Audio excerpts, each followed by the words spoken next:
Hello, everybody, and welcome to We Measure the World, a podcast produced by scientists for scientists. When our lab talks about agrisolar, generally we're talking about any way that you're integrating solar infrastructure into an agricultural landscape. And then it can also include things like agrivoltaics, which is traditionally when you actually integrate the farming practices with the solar arrays. So they're like either underneath the panels or they're in between the panel rows, or even like ecovoltaics, which is a newer term that is really like looking at how we can use the arrays for specifically ecosystem services and promoting things like biodiversity, things like that, which can also have a great benefit for agriculture as well. When we talk about agrisolar, we kind of use it as an umbrella term that really tries to incorporate all these different ways that we can use solar for multiple benefits beyond just electricity, specifically in like an agricultural landscape. That's just a small taste of what we have in store for you today. We Measure the World explores interesting environmental research trends, how scientists are solving research issues, and what tools are helping them better understand measurements across the entire soil-plant atmosphere continuum. James is graduate research assistant in the Department of Earth and Environmental Sciences at Michigan State University. He studies how agrisolar and other renewable energy designs on working landscapes can support groundwater recharge, water resources, and ecosystems. And today he's here to talk to us about how smarter solar design can be better integrated with farms and natural systems to boost ecology and viability, not just kilowatts. So James, thanks so much for being here. Thanks for having me. This is great. All right, so we love talking with our guests and hearing right off the bat how they got into what they do. Sure. So if you want to give us a little background as to how you got into sciences in general and how you found your way into, agrisolar and renewable energy. Sure, yeah. So as far as science goes, I think I was always interested in science when I was a kid, but I initially kind of didn't go that direction professionally, but I always loved being outdoors. A key moment for me was actually a trip I took out to Utah. I was hiking in Canyonlands National Park, walking around, and the landscape was just so different than anything I was used to. I had never seen anything like that before. So I was sitting there eating my lunch, and I was just like, had these questions, like, how did this get here? Why does this look this way? And so I went back home, and I was living in Evansville, Indiana at the time, and right in town is University of Southern Indiana. And kind of on a whim, I looked up classes there and saw that they had a Geology of the National Parks class and decided to enroll in it. My job at the time did some tuition reimbursement, so I was able to go basically for free. And then I took that class. The professor, Paul Doss, was great, and I ended up talking to him constantly after class. And so he ended up convincing me to kind of go all in on it. And I became his research assistant and his teaching assistant. And we started doing research together on groundwater in Michigan and how that related to landscape change there. And so that project really got me curious about landscapes and the impact that landscape has on hydrology and groundwater resources. Yeah, so I think that's where I really got my start. And then when I was looking for grad schools afterwards, after I graduated with a geology degree, I met Anthony Kendall at Michigan State University in the hydrogeology lab. And he told me about this cool project that they were trying to get funded where they were looking at how these solar landscapes change hydrology and what that could mean for groundwater resources and what that could mean for farmers and, agricultural practices. And it just sounded really cool. It got me really excited. It's kind of where I ended up where I am now. Would there be a point in that trajectory where you realize that agrisolar design could be lever in changing landscape use as opposed to just not some like fun idea or something along those lines? Yeah. When I first heard about it, when I first talked to Anthony, my advisor, about it, I mostly had questions. It wasn't immediately apparent to me like what the changes would be, but we talked about it and then looking at some research and some of the literature. I think just once you start to do some of the math and you do the mass balance and you realize that the water has to go somewhere. And if we change the system so that less of it's evaporating, like it has to go somewhere. And whether that's a good thing or a bad thing, you need to figure out what that is and where it's going. So I think it was once I started looking at the actual math of it and just looking at it as this system, when you make those changes, there's going to be consequences, and it's just a matter of figuring out the magnitude and what they are. We should probably back up a little bit. And Sure. For those who are not well-versed in this particular research field, let's define what agrisolar actually means. It was a new term to me a couple of years ago, and I'm sure there are probably lots of our audience who aren't quite sure what agrisolar means. Could you just give us kind of a quick background into that definition? The definitions get a little contentious. There are some people that have different ideas about what different words should mean. When our lab talks about agrisolar, or when I talk about agrisolar, Generally, we're talking about any way that you're integrating solar infrastructure into an agricultural landscape. So that could be co-locating on different parts of the land or next to fields or in parts of fields. And then it can also include things like agrivoltaics, which is traditionally when you actually integrate the farming practices with the solar arrays. So they're like either underneath the panels or they're in between the panel rows, or even like ecovoltaics, which is a newer term that is really like looking at how we can use the arrays for specifically ecosystem services and promoting things like biodiversity and things like that, which can also have a great benefit for agriculture as well. When we talk about agrisolar, we kind of use it as an umbrella term that really tries to incorporate all these different ways that we can use solar for multiple benefits beyond just electricity, specifically in like an agricultural landscape. Within your research here, what counts as kind of like a better integrated, design as opposed to just like throwing a solar panel there and calling it good? Is there a defining point where I don't want to say like greenwashing or whatever, but something that is genuinely resource enhancing? What does that look like? What kind of design is that looking like? Yeah, so I think in the broadest terms, I think you're looking at what space are you using. It's easy for a developer to come into a area that has a lot of agriculture and farming and just pick a random space and put in a bunch of solar, and it's going to make a lot of electricity. Agriculture and solar really do compete for the same land. They're looking for sunny, flat places. The first step is really thinking about where you're putting it, because even in what we would call prime farmland or good farmland, not all of it is created equally. There are different portions of a field that won't produce as well, or different portions of a field that are harder to farm, or maybe are having like soil issues, soil health issues. I think the first step is figuring out how to put solar in a place where it's not taking away from the agricultural landscape in general, kind of balancing the benefits of both. And then the second part of it is when you're actually thinking about how you design the array to how it's going to affect the landscape around it. So there's different changes you can make to an array's design that might impact how things grow underneath it. It might impact how things grow next to it. And it's going to impact how it interacts with the soil and just like the general landscape and the hydrology. So really, I think it's just conscientious design and choices about where you put things. One follow-up question to that is that Yeah. when you're talking about designing, renewable energy infrastructure on the landscape, what are some of more underappreciated design decisions that end up mattering for water resources and positive outcomes for ecosystems? It's really just about what you're designing for. So when you're designing a standard solar array, you're really looking to just maximize that per panel electricity generation. So generally that means that you're trying to get those panels like pretty far apart from each other so that you have zero shading. You're trying to optimize that angle to like catch as much sun as possible, whether that's in a tracking system or in a fixed axis system where it's just held still the entire time. I think you can start thinking about, is electricity generation the most important thing, or at the top end of that electricity generation, like how much electricity is it going to cost us to make some subtle changes that could have big differences for the landscape around it? So things like how you space the rows of panels or what angle you put them at. And there's been a lot of cool innovation with that. The advent of bifacial panels, where they can actually produce electricity from either side, whichever side light hits it on, have been really great. I've allowed for some really unique like vertical designs and things like that. So I think it's about being creative and not valuing only the electricity generation, because then if you start to look at what the other benefits you can have, you can make a difference.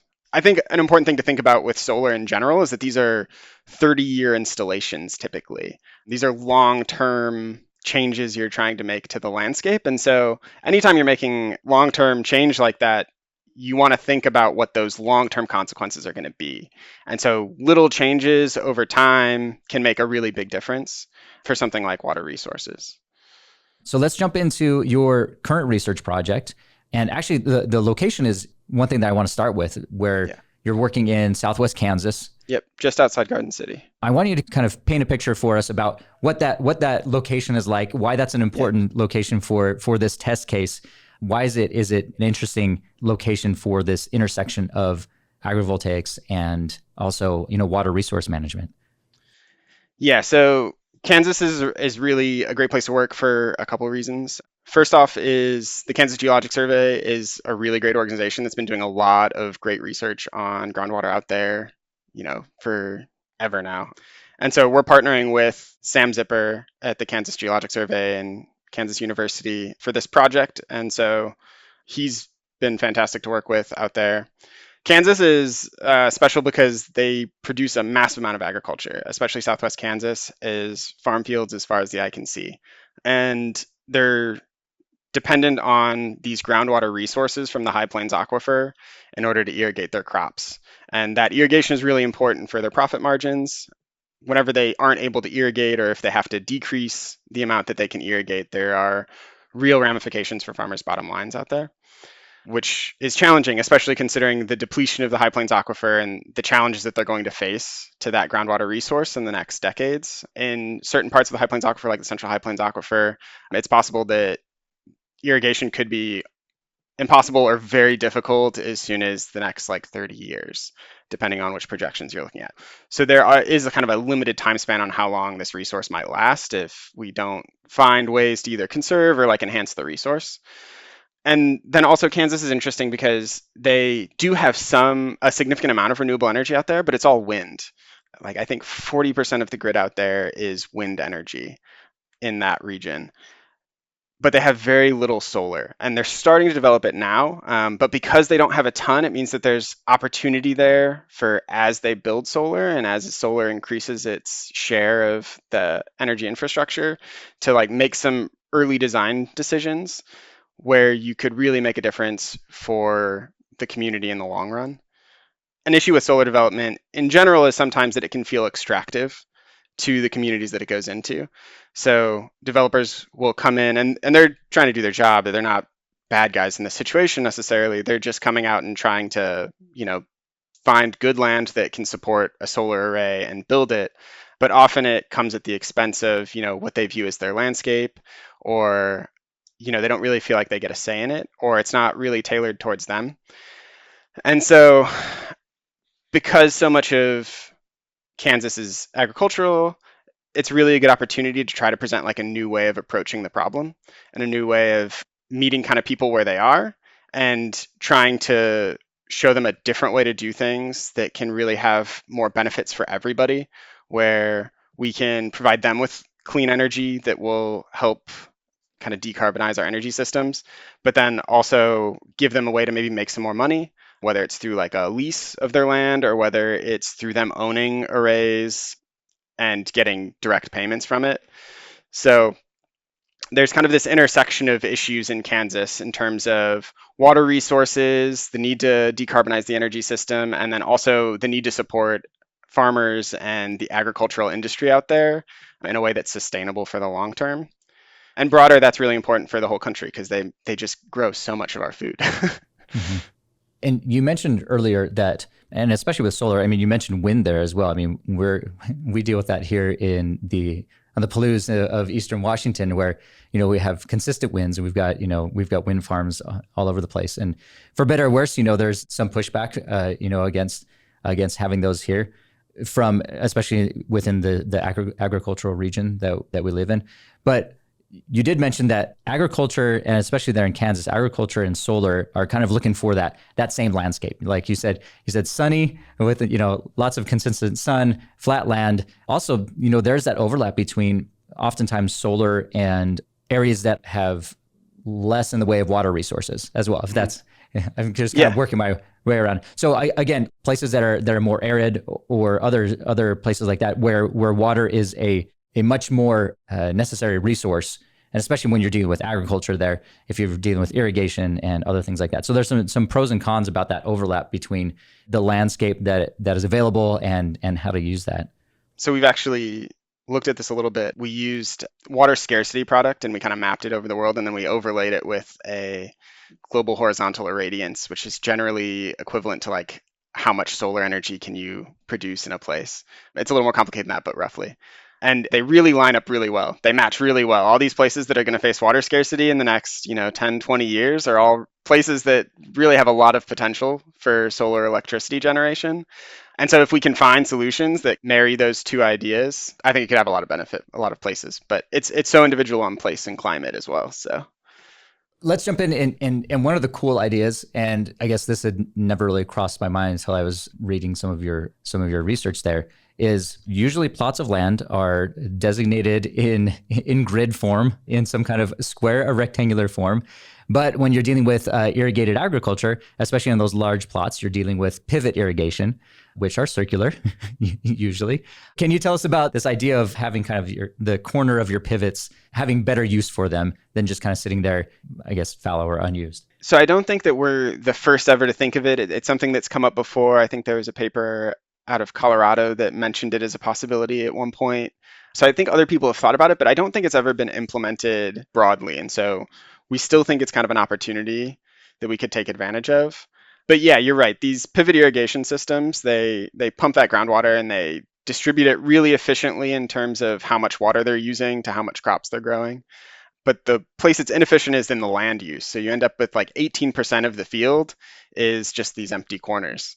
And some people do find other uses for them. There are like, some people use it for conservation land and they can get a small stipend for that. And some people use it for storage or cattle grazing and things like that. But by and large, if you look at them, they're largely underutilized. They're pretty empty. They're mostly overgrown. They come out and mow them every once in a while, or they just kind of let them go wild. Yeah, it's a big space of land where we're talking about this idea of agrisolar and how do you incorporate solar onto an agricultural landscape in a way that's kind of beneficial for both. And this seems like a really good opportunity where, they already have this land. It's sitting pretty much empty. Like, what more could they get from their land? That surprised me too, that 18% number. I mean, that's nearly a fifth of their land being used for something other than agriculture. And, that's mainly what they're making their money off of is Yeah. the crops that they're growing and selling, right? And so yeah, having that kind of extra land use, or that extra land available for other uses, seems like I don't want to say it's an easy, and nothing is easy, right, with this situation, but at least it's something that's available for other uses, and something Yeah. that maybe these growers would be able to help out economically with their situation. And there are challenges to it too. It's not without its It's not a plug and play situation, right? yeah. You need the infrastructure there. So you need to be able to get the electricity from these corners to the grid. And so to do that, you do need to somehow get the infrastructure and the transmission lines that would be able to connect all these corners up to the grid in a way that right now they're not. A lot of the pivot irrigation systems are electric now and they're moving that way largely. But that doesn't mean that the infrastructure is there and ready to go. So for a utility company, sometimes it sounds more appealing to just cover a couple big fields full of solar, and then it's much easier to manage that infrastructure and build that infrastructure. Mm-hmm. But we think there could be potential to, use a more distributed, at least sometimes, energy system, and you could see some benefits. I had a couple questions on some of the actual, like, the hydrology and the hydrological science behind agrivoltaics or ecovoltaics. And can you walk us through a little bit about, and I think you mentioned you're calling it kind of like water balance rewiring, when it comes to like trying to figure out what happens once a photovoltaic system is installed, and how precipitation kind of shifts, and infiltration, and evapotranspiration and all that fun stuff, and groundwater storage. I mean, we're talking about aquifer recharge and all that kind of stuff. Can you talk about kind of like mapping that out and beginning to kind of model some of this information? The solar array really has kind of a roofing effect that's pretty unique. So it creates this impervious surface that goes over pretty much the whole field. A typical standard design solar array, about 40% of the land surface is covered in solar. So you've got this roof effect that happens over the field. And so as far as inputs go, it does two things. It concentrates precipitation. So it takes precipitation that would have fallen on the panels, and it concentrates it all at a drip edge at the front of the panels. And so you get this heterogeneous distribution of precipitation. And so the second input that changes is you get a significant amount of shading on the field, which makes sense, and conceptually it's not hard to imagine. But the consequence of that is that you just get less evapotranspiration. So there's less energy coming in for evaporation, but then also for transpiration for the plants underneath there. And so the combination of that concentration and then that decrease in evapotranspiration changes the water balance. So usually you've got precipitation, or your input is going to end up equaling your change in storage plus your runoff plus your evapotranspiration broadly, right? And so if we are decreasing that evapotranspiration, but our precipitation is staying the same overall on the field, then we either have to have more storage or we have to have more runoff, right? Whether that runoff is subsurface or, above ground, either way. And so the water has to be going somewhere. So there's a lot of research that's been done, and if you go to kind of an agrisolar talk or an agrivoltaics talk, most of them will talk about soil moisture, and most people find that there's an increase in soil moisture underneath their solar arrays. So the ground is just more wet. There's more water in it. And so the question we kind of have and want to look at and try to quantify is that water going anywhere beyond just that soil moisture? Like, is there also percolation happening down and creating groundwater recharge that wouldn't have happened otherwise because we have these wetter conditions under the panels? And so there's kind of broadly that decrease in evapotranspiration is where that potential comes from. I think one other way that I think is interesting and is kind of smaller and maybe not as consequential, it's not the big part of it, but is that rainfall concentration at the drip edge. So when you get a smaller precipitation event, say, that would never reach beyond the very surface of the dirt, it would just be at that top surface, and it'd be captured by like even just the leaves of the plants above ground, and then it would evaporate off of them most of the time, right? In those situations, you actually get a significant concentration of precipitation right at that drip edge, and so you can actually see saturation happen in these lines along the array at much lower in much smaller precipitation events. And so I think there's also potential for that to create kind of some more actual soil moisture storage, but then also potentially percolation depending on how that works out. And so I'm curious about that as well, but it's a little bit harder to constrain. So let's talk about some of the experimental design that you're working with. So you created a 2 plot scale, analysis here in this situation where you have kind of an electricity first design and then a water first design. Can you go into a little bit more detail, just kind of describing about each of these arrays' purposes and what you were looking for, trying to measure and contrast?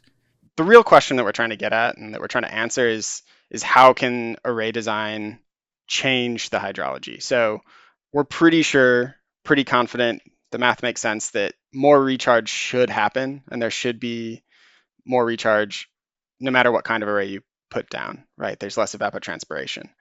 And so our question really is, well, how can we maximize that and what are the trade-offs? And so for our experiment, we decided to create kind of 2 different array designs. So we built 2 plot scale arrays. The first one is exactly how any solar developer would build you a fixed tilt array out in Kansas. It's pretty spaced out panel rows. The panel rows are tilted at a 30-degree angle to catch as much sun as possible throughout the year. And we kind of know what to expect from that in terms of the electricity generation. So what we decided to do is we decided to kind of turn all the knobs that we could to maximize the potential for groundwater recharge. And so we created this second array that's really focused on that groundwater enhancement. So to do that, we increased the ground cover ratio. So we made all the panels kind of closer together. So there's less space in between the rows. And then we also decreased the tilt a little bit, partly because it more consistently captures precipitation that way. When rain falls, depending on which way the wind's blowing, it's going to come in at an angle. And so it could either come in perpendicular to the array and a lot of precipitation can be captured, or it could come in parallel to the array and almost no precipitation would be captured. So that flatter angle lets us capture more precipitation. And then to take advantage of that, we've actually guttered the fronts of each of the rows so that we can collect the precipitation that hits the arrays. And then we're routing it to a kind of subsurface infiltration gallery where it goes actually into a perforated pipe that's below the root zone and kind of dodges all of the evapotranspiration potential that we possibly can to deliver as much water as we can to the subsurface. How are you measuring some of these parameters? Earlier, you talked about wanting to be able to check on evapotranspiration or soil moisture or infiltration, percolation, those kinds of things. How are you going about doing the actual on-the-ground measurements of those kinds of variables? Yeah, so we've got a pretty large network of instrumentation out there trying to kind of keep an eye on water and energy fluxes. And so underneath the arrays that we kind of have divided up into these multiple zones of areas that are shaded and areas that are sunny, and then areas that are dry and areas that are wet. And so you get these different combinations of those two kind of parameters. And so underneath the array, we have pyranometers that are measuring solar irradiance. So we can look at how much solar energy is actually hitting the ground underneath the arrays, in between the arrays, and at what time. We've also got soil moisture sensors that go down just about a meter almost. And so we're keeping an eye on soil temperature and soil moisture at different levels and different depths.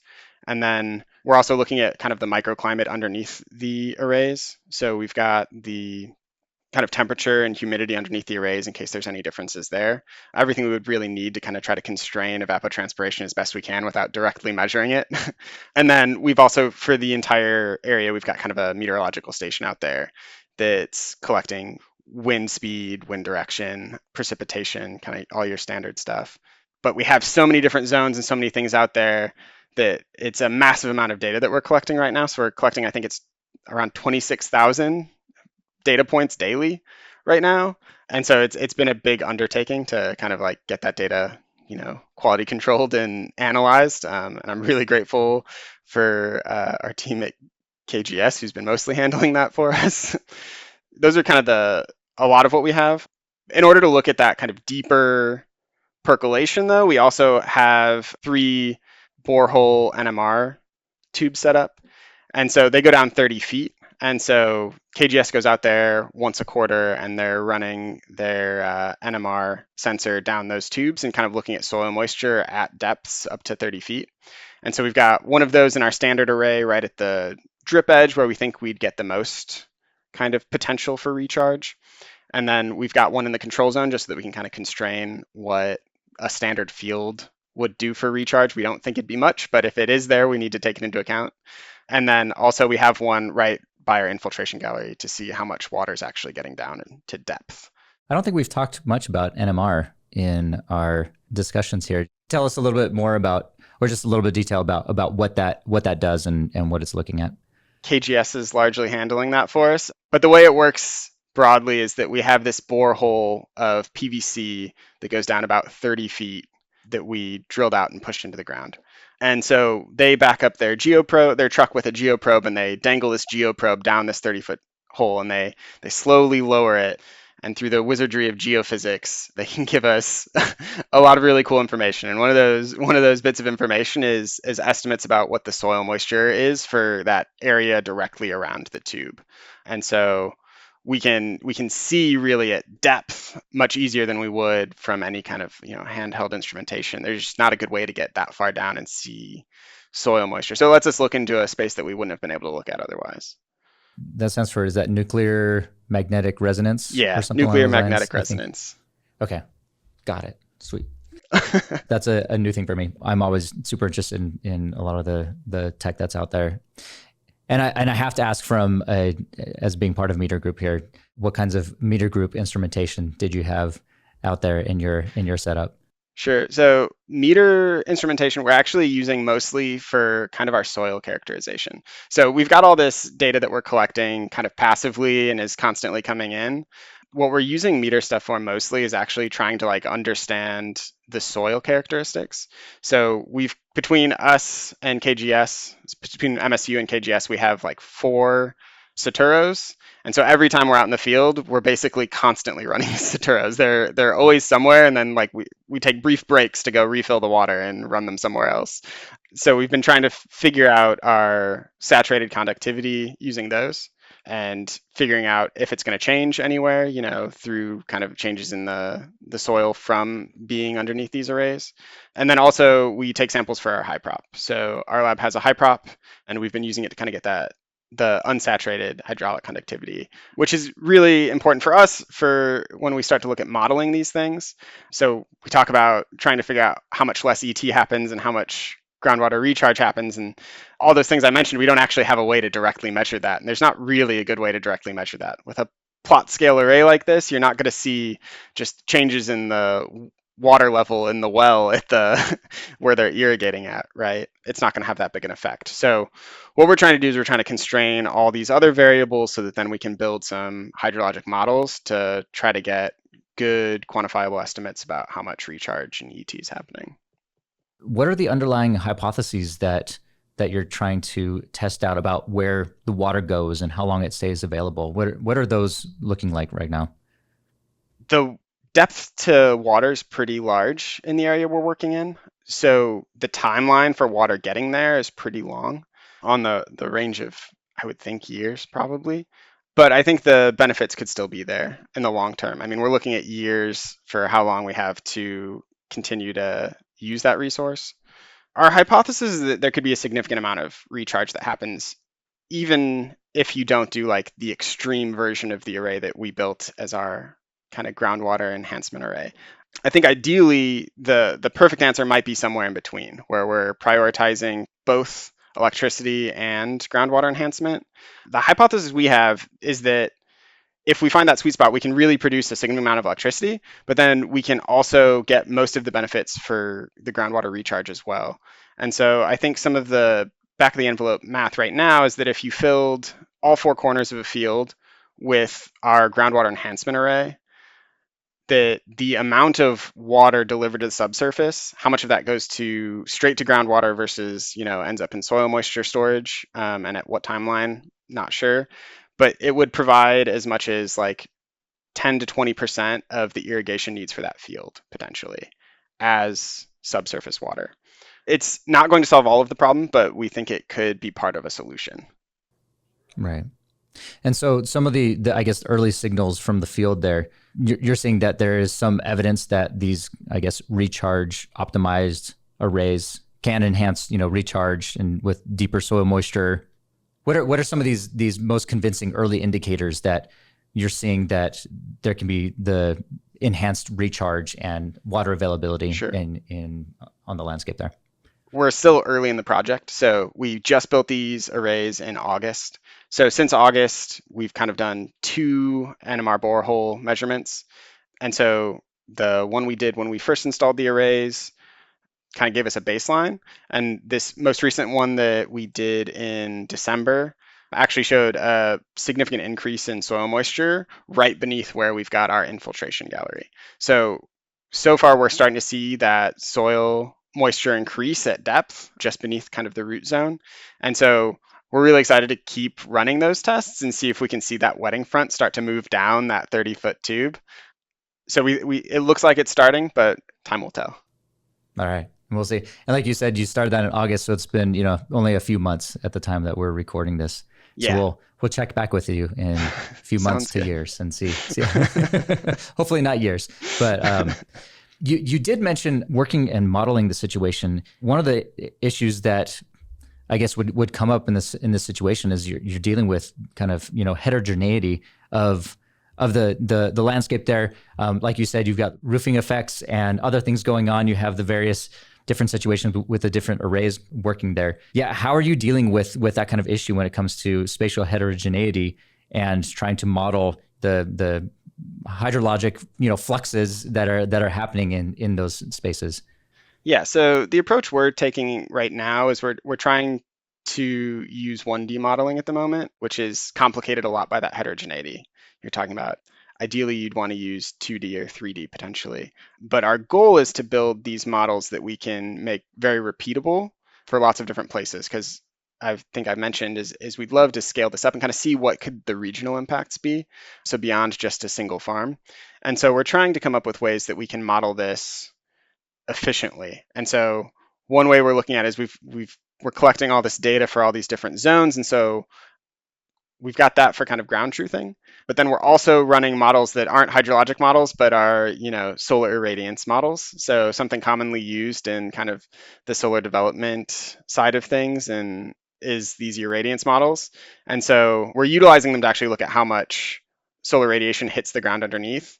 And so we're using a Python package called bifacial radiance right now to kind of create these data points or models of solar irradiance underneath the array.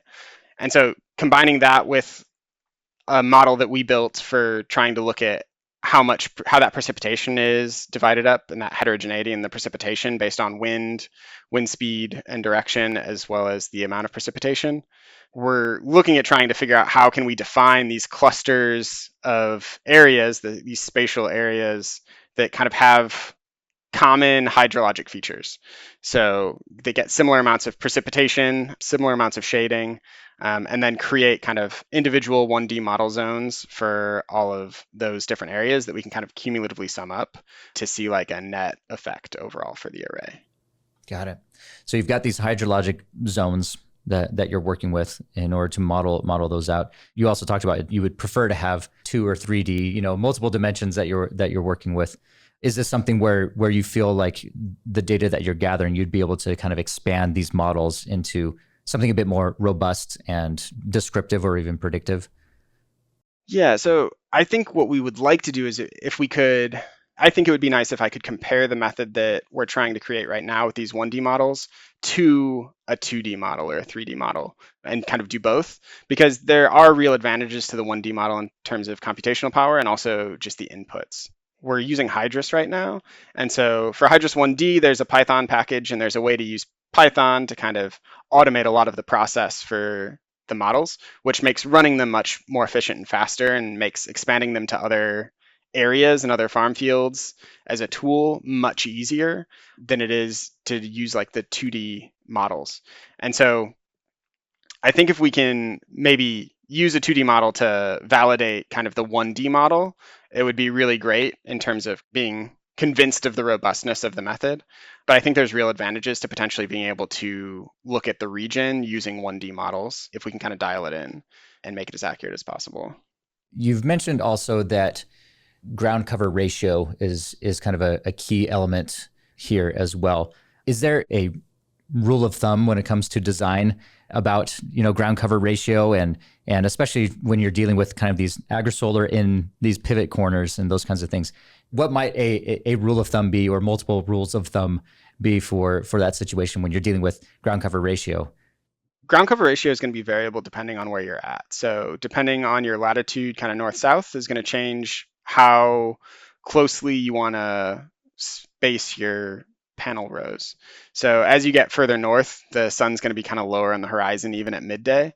And so you kind of need that extra space in order to make sure that you're not shading between the panel rows. Because when you shade like part of a row, you get a significant decrease in electricity generation, because depending on how your inverters are set up and how it's all wired together, a lot of times your string of panels will only generate as much electricity as the like smallest, least efficient part of it is. So if you get shade part of it, it actually decreases the whole row's efficiency sometimes. And so for Kansas and kind of these mid-latitude regions, a 40% ground cover ratio is pretty typical. So pretty well spaced out. There's more space between them than there is distance of the panels. So it's diminishing return. So as you start to increase ground cover ratio and start to move those panel rows closer and closer together, you'll start to see small deficits in electricity generation at first, just from them being a little bit closer together and like a little bit of shading happening at the early part and the late part of the day. Then you get closer and closer together, and eventually it drops off a cliff and you get very little electricity generation because they're just right on top of each other. And so the per panel efficiency goes down as you get them closer together. But I think one thing that's interesting that hasn't been explored as much, and I think there are some developers starting to explore it now, is that we don't necessarily have to look at it as panel efficiency. We can also look at it in terms of how much electricity are we getting out of, a square mile of land. Because as you pack these rows closer together, they may be producing less electricity per panel, but you're also fitting more panels in the same amount of land. And so what ends up happening is depending if you can find a sweet spot, you might be able to actually produce more total electricity. The downside is that you have more infrastructure to install. You have to pay for those solar panels up front. But one advantage is that solar is getting really inexpensive now. So the cost of solar panels is way down compared to where it used to be. I think in the estimates we were getting for building our solar arrays, honestly, the racking was a lot of the cost. So these kind of like steel and aluminum racking units that hold the panels were actually the more expensive part. And so costs have come down significantly. So if you can find efficient ways to produce this racking, you could potentially get just as much or more electricity off the certain amount of land as you would have before. It just might be less per panel. You were mentioning about seasonality and the farm use, and I'm just thinking about if you have any thoughts on those trade-offs that farmers and utilities will have to make. The ultimate goal is you want them to be working together in order to improve, electricity production as well as agricultural production, right? Other ways when it comes to like the seasonality of things, about you've also mentioned, tilt angle and how productive can the land be, and are there ways that the solar arrays can be, out of the farmer's way type of thing, or being able to work within them or under them. We've talked with others who were working with, agro or ecovoltaics about how to use the land underneath the solar panels. We've had somebody who is working with, grazing of sheep, or trying to figure out about livestock and how to have livestock underneath those and other things like that. I don't know if you could kind of maybe talk about, the trade-offs, or that both the utilities and the growers might want to investigate as they are going about, developing these projects. I do think that there are some benefits that could happen. One aspect is going to be the management. So, you build the solar arrays and then you have to manage them afterwards. And so you mentioned sheep are a really popular way in agrivoltaics to kind of manage the vegetation underneath these arrays. You send in a herd of sheep and they eat all the grass underneath, and you kind of move them around different arrays and periodically you clear it out, and it's a lot easier than having to mow. It's a dual use, which like we're always in favor of. But there are other things you can do. I mean, I think it would be really cool if we could find ways, or if it's possible, to include maybe pollinator habitat underneath some of these arrays. And that's a really common way that people have tried to apply agrivoltaics or ecovoltaics that has benefits for the farmer as well. But there is going to be kind of that challenge of managing in between there and kind of making sure it stays both out of the way of the farmer and the common practices they have to do, as well as is still producing enough electricity to be worthwhile. One thing that we are measuring for that I haven't mentioned yet is we're looking at soiling. So soiling is basically how much like dust and dirt accumulates on the panels. So we have a soiling sensor out there. And one thing that we're curious about looking at is how much soiling occurs at different times of the year. So farmers have harvest seasons and different harvest practices, and depending on the crop, they can sometimes be throwing up a ton of dirt into the air, a ton of dust, whether it's, plant dust, plant matter from like, threshing or something like that, or whether it's like digging up potatoes, for example. There's a lot of potential for that. And so trying to identify like what kind of negative impacts that could have for, the utility company or whoever's running those solar panels, and then like how do you mitigate that, and how often do you need to go out there and like, clean your panels or something like that to maximize your generation. Also, I think there's potential for farmer practices to change a little bit in terms of if we can sync up when we're producing the most electricity from these solar arrays with when farms are using the most electricity. Right now, a lot of the farm is still powered off of diesel and natural gas, right? A lot of these big farming equipment. We haven't electrified those yet, but I think in an ideal world, assuming we can make enough batteries for it, and the battery technology comes along, I think electrifying most things makes sense. And so if we can get to a point where we can be powering kind of these farm practices off of these solar arrays and doing it in a way where they sync up and we don't have to worry about that, excess generation during the middle of the day that doesn't get used because we can use them on the farms, I think that has a lot of potential too, and is like a down the road great thing to explore if we can get the implementation figured out. I was wondering, what are some of the other adoption incentives that both the growers and the utilities might have in the situation to be able to work together to set up a system like this? For farmers, it's going to be just another source of income. Farming is really hard. I mean, they do a ton of work and they're not always guaranteed a good outcome. There are drought years, and there have been some really significant drought years just recently out in Kansas. And those can have big impacts on your crop and your profits. And so the nice thing about incorporating solar onto your farm is the potential to have kind of a steady income. So if you can get a significant steady income, it can really float you through some of those harder years and make it easier to kind of come back. And that can be really important, especially for small farms or small family owned farms, where one bad year could really knock them out and make it really hard for them to continue their practice and continue farming the way they've been doing for generations and the way they want to. So the big benefit for them is hopefully adding some resiliency. So whether that resiliency is coming through increased water resources, and that water resource could be from them producing more groundwater recharge that then lets them continue to have water to irrigate, but it could also be through, policy change where like farmers that are using practices that help increase groundwater recharge, maybe they get some credits for being able to continue to irrigate or irrigate in a responsible way. And so that could let them continue to irrigate longer than they would have been able to otherwise and kind of like augment their water rights, I guess. And this is all hypothetical, hopeful future kind of talk, right? But then also resiliency in terms of economics and making sure that they can continue to afford to farm and kind of weather those drought years that we've started to see more and more of recently. For the utilities, I mean, I think the advantages are not always as obvious, but I think there's some there. So, one nice thing about distributed solar, when you don't have it all just in one place, is that when you get a cloud that passes over one area, you're still producing electricity somewhere else. And so it kind of levels out the grid. One concern with solar that people have is that it can be producing a ton of electricity sometimes and then no electricity other times, right? And that can be a real concern with trying to manage the grid and making sure that people are getting electricity when they need it.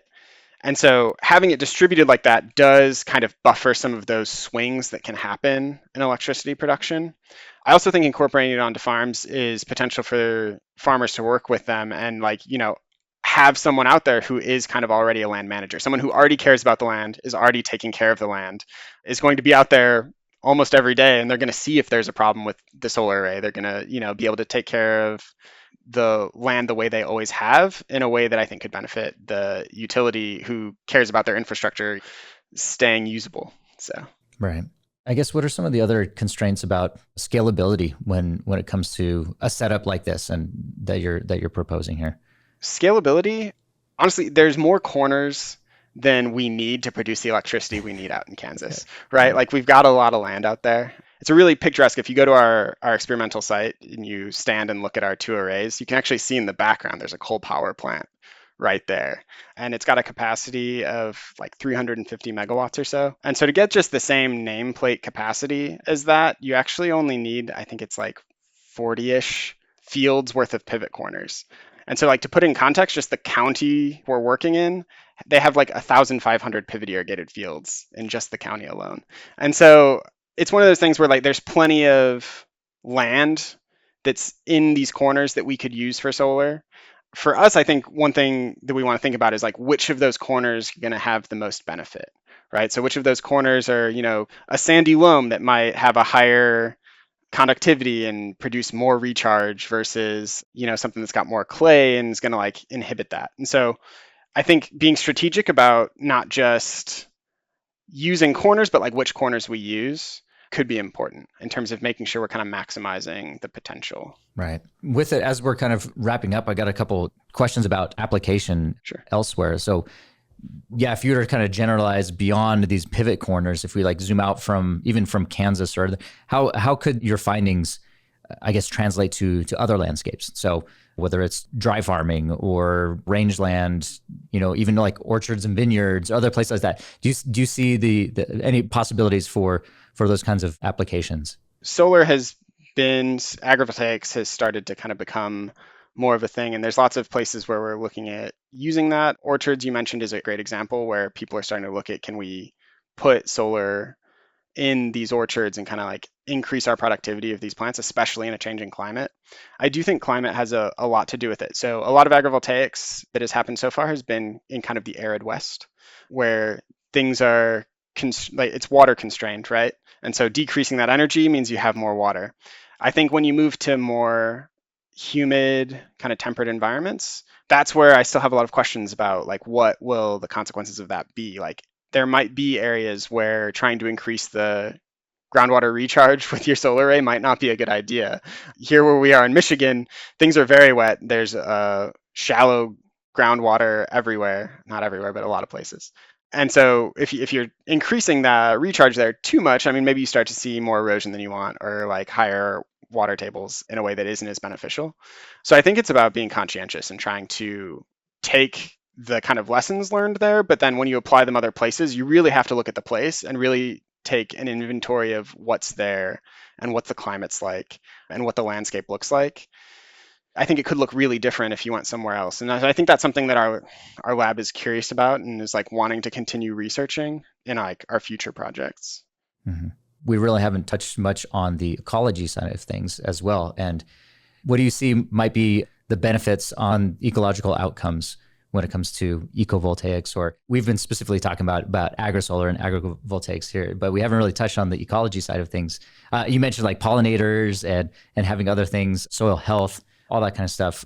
How might design choices intentionally target those kinds of outcomes that probably should deserve equal billing in many places? Sure. So I think it's gonna dictate your design a little bit. So, we talked about ground cover ratio and how you can kind of control how much solar energy is hitting the ground and getting to those plants under there. And so it really comes down to, can you get a good balance of light for different plants to like thrive and live in these like optimal conditions while also still making sure that they get enough water, right? That you're not concentrating too much water and moving water away from where those plants are so that you don't just get single strips of good vegetation. There have been some really great studies that have looked at biomass and kind of the impacts of that on grass underneath solar arrays. One person we've tried to work with, Matt Sturcio, has done a lot of work on this. He's graduated now, but his PhD advisor, Alan Knapp, they've done some really great work out of Colorado on that. Yeah, so I think there's a lot of exploration that can still be done there. I think we're really only starting to scratch the surface. And at this point, we're really just starting to kind of measure the results of building solar arrays. We're building these solar arrays, and a lot of the studies that we're doing are going out there and seeing how it's changing things. And I really hope that the next step after that, once we kind of understand how these changes work, is that we can get to a point where we start designing for them, where we start designing our solar arrays with specific things in mind, like ecology, biodiversity, and just like supporting the landscape as it exists and how it could be. Right. Okay. Hypothetical. Say a solar developer comes to you, James, and tomorrow and said, "Hey, we want to build something that is a setup that is better for water, for ecosystems." What would be your 3 to 5 item design brief that you would give to this individual? What would that look like? What would be some of those key points that you would want them to hit, whether you're talking about, ground cover ratio or tilt or roofing effect, or you talked about the gutters and other things like that? So it's complicated. It depends definitely where they're at. But it's a great question because those are really the things we're trying to figure out, right? Like those are the kind of takeaways we want to be able to give people from the science.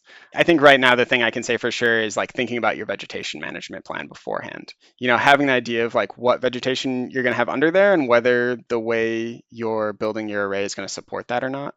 And so trying to come up with a plan in terms of a ideally native vegetation that's going to be able to thrive under those conditions, whether you're in a humid climate or an arid climate.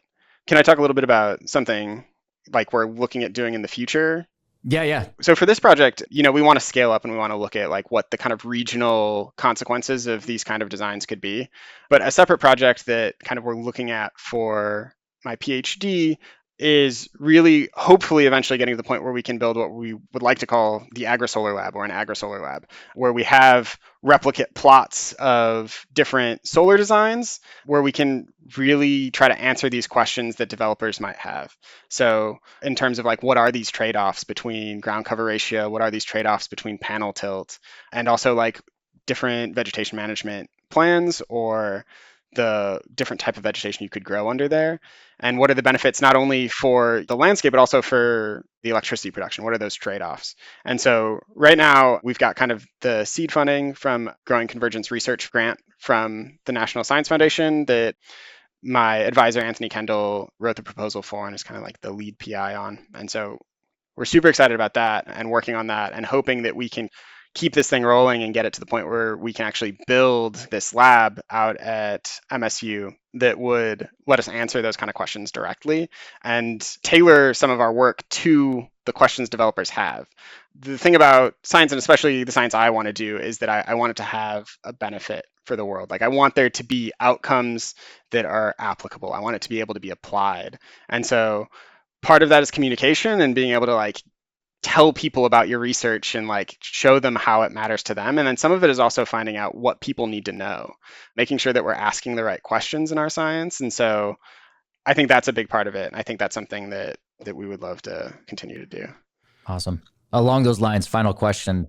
Say a policymaker, a grower, a solar engineer, they're all listening to this episode because, I mean, our audience is wide and varied. But what is one key takeaway you would want each of them to walk away with from this discussion or from what you've shared from your research? Really, it could be the same key takeaway from all of them, but it's just to be creative in how we try to solve these problems. So we don't have to do things the way we've always done them. And there are lots of innovative ideas out there for how we could implement these kind of solar landscapes in a way that really benefits everybody. And I think if we kind of work together, there's a lot of potential for benefit for everybody and for the land and for the long term. So I think not getting kind of locked into doing things the way we've always done them, trying to envision a future that's a little different and thinking about what you'd want that future to look like. James, any final thoughts for our audience? Anything else you'd like them to know or remember from the really cool research that you're doing? You had your 2-panel arrays. Anything surprising, or were they kind of did they kind of meet expectations when it came to the results there?